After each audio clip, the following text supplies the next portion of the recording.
This week's Parashat Bereishit tells us, among other things, the story of Cain and Hevel, the first set of brothers, and the sad story of the murder of Hevel by his brother Cain. In the fourth chapter of Bereishit, we are told of the births first of Cain and then of Hevel.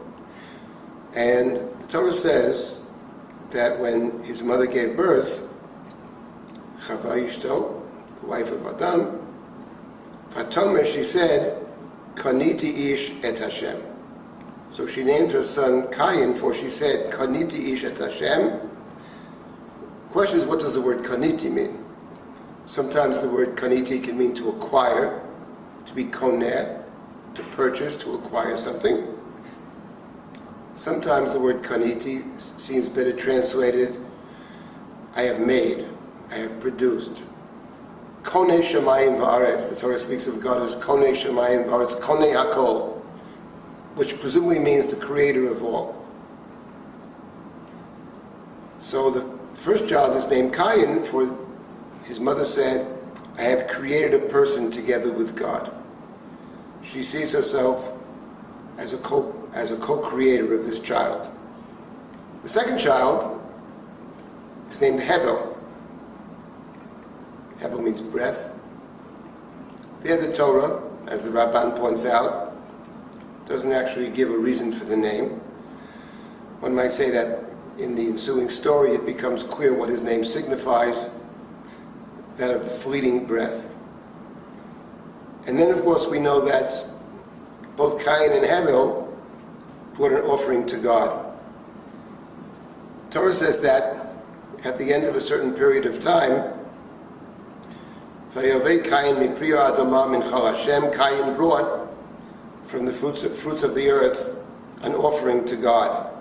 Hevel hevi gamhu, Hevel also brought mibchorot sono umeichel vehen, from the first of the flock and the fat parts thereof.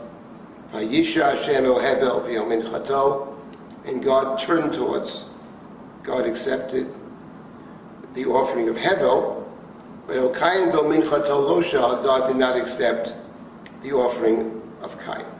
So actually it's a very interesting story, because the one who conceives us the idea, the one mentioned first in terms of giving an offering, is actually Cain.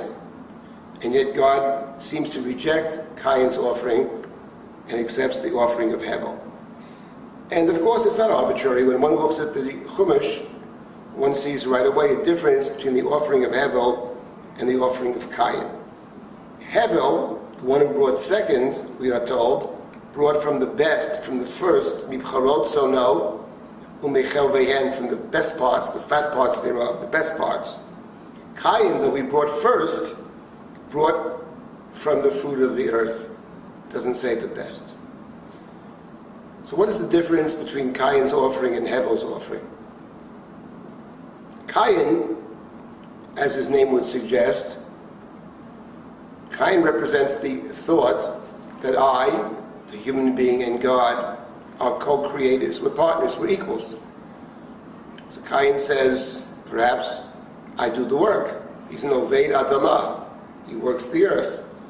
So he says, look, I'm doing all the labor. True, without God's assistance I couldn't do anything. So I consider God to be my partner, but in this case a kind of minority partner. So I'll give God something, but the best I keep for myself. Whereas Hevel is a shepherd.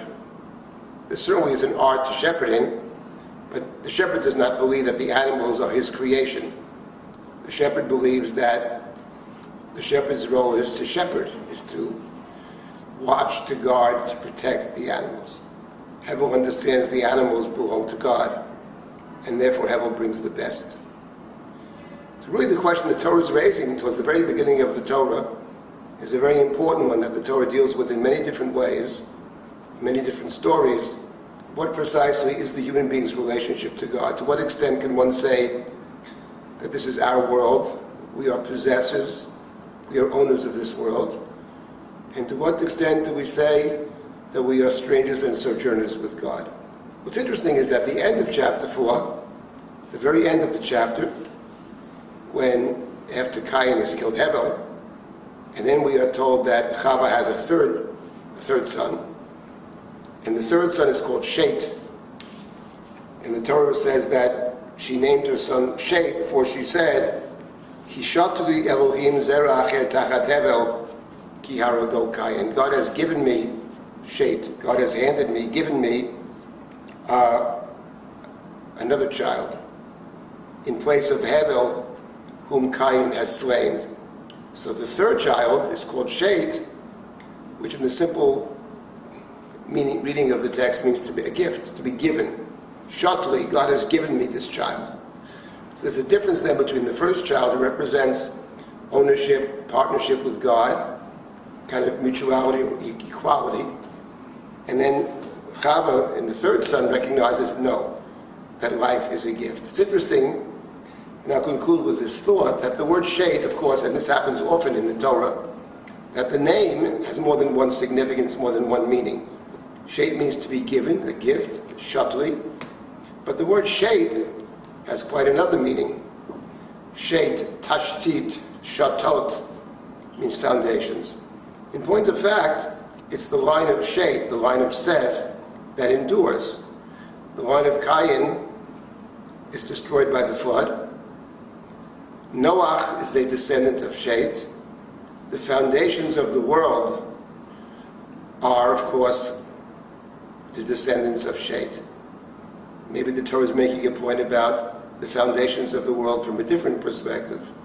That which endures in this world, that which can endure and should endure, are foundations which recognize human possibility on one hand, but also attest to the fact that at the end of the day, we are living in God's world. That life is a gift, that life is something that, and our lives are things we can change. We can have enormous impact on ourselves, our communities, and our world.